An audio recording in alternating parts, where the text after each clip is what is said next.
Bengal 1890। British वस्त्र मिलें Indigo रंग के लिए मांग करती हैं, जो एक क्रूर एकाधिकार को हवा देती है। भारतीय किसानों को भोजन की जगह इंडिगो उगाने के लिए मजबूर किया जाता है। साम्राज्य को कपड़ा देने के लिए भूमि को भूखा रखते हैं। वे कहते हैं कि धरती याद करती है, हर एक बूंद पसीना, हर एक शांत चीख जो इसकी मिट्टी में गहराई से भिगोई गई। यहाँ सूर्योदय भी संघर्ष का रंग ले आता है। वे सिर्फ श्रम से नहीं झुकते, बल्कि सदियों की चुप्पी से भी। हर हाथ नीले रंग से सना हुआ, न कि रंग से बल्कि जहर से, जैसे कि उनके नसों में खून नहीं बल्कि नील के दुख से दौड़ता है। बंगाल में इंडिगो की मिल में सभी मजदूरों के हाथों पर मोहर लगाई जाती थी। उनको बंधुआ बनाकर उनसे बेरहमी से काम करवाया जाता था।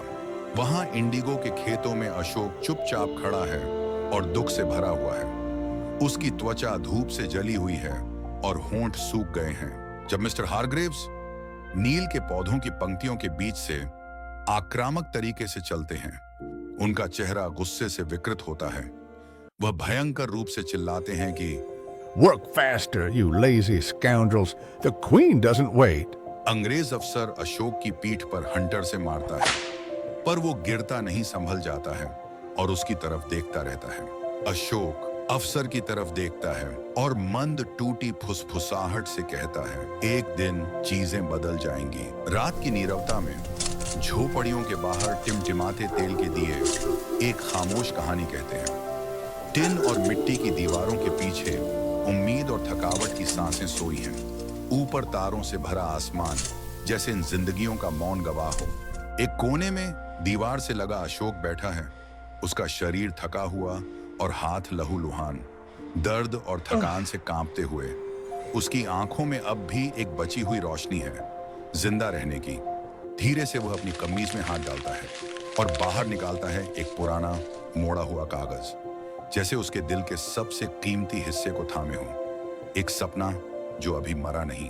अशोक की आंखें उस कागज पर टिकी हैं। थकावट के पार वहां अब उम्मीद चमकती है। अशोक के पिता अशोक से कहते हैं, एक दिन हम उठ खड़े होंगे, शायद हम नहीं पर हमारे बच्चे। हम बीज बोते हैं, वक्त फसल लाएगा। उसके होंठों पर एक हल्की सी मुस्कान आती है। कोई शब्द नहीं, पर हर रेखा में संकल्प चमकता है। अब वो टूटा नहीं है, अब वो जाग गया है।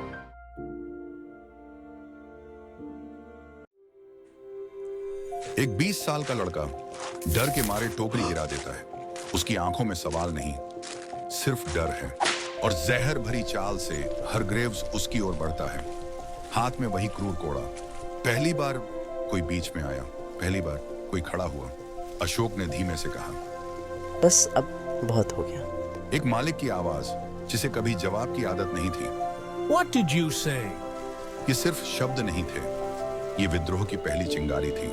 मैंने कहा बहुत हो गया। वो कोड़ा जो सदियों से चलता आया आज थम गया। खून टपक रहा था, पर पहली बार डर नहीं, पहली बार उम्मीद दिखी। उस दिन खेतों में न सिर्फ रंग बदला बल्कि किस्मत भी। शाम ढल चुकी है और खेतों के किनारे पड़ा है एक घायल शरीर, टूटे हुए पर अब भी मिट्टी से जुड़ा हुआ। पर सांस अभी बाकी है, और जहां सांस बाकी है वहां उम्मीद भी जिंदा है।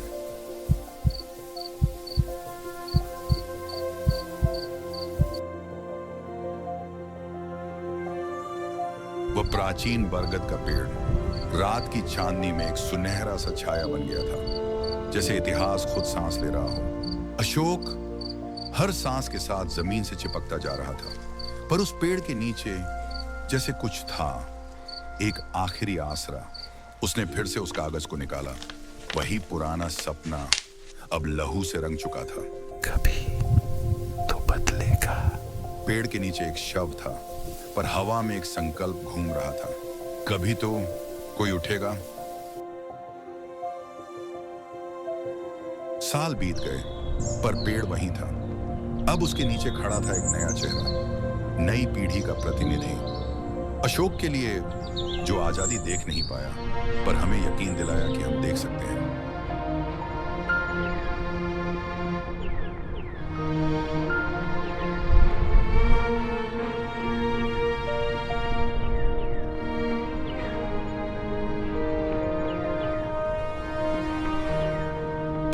अगस्त 1947 को भारत स्वतंत्र हुआ। कई नाम कभी इतिहास में दर्ज नहीं हुए। यह कहानी उन अनसुनी कुर्बानियों को समर्पित है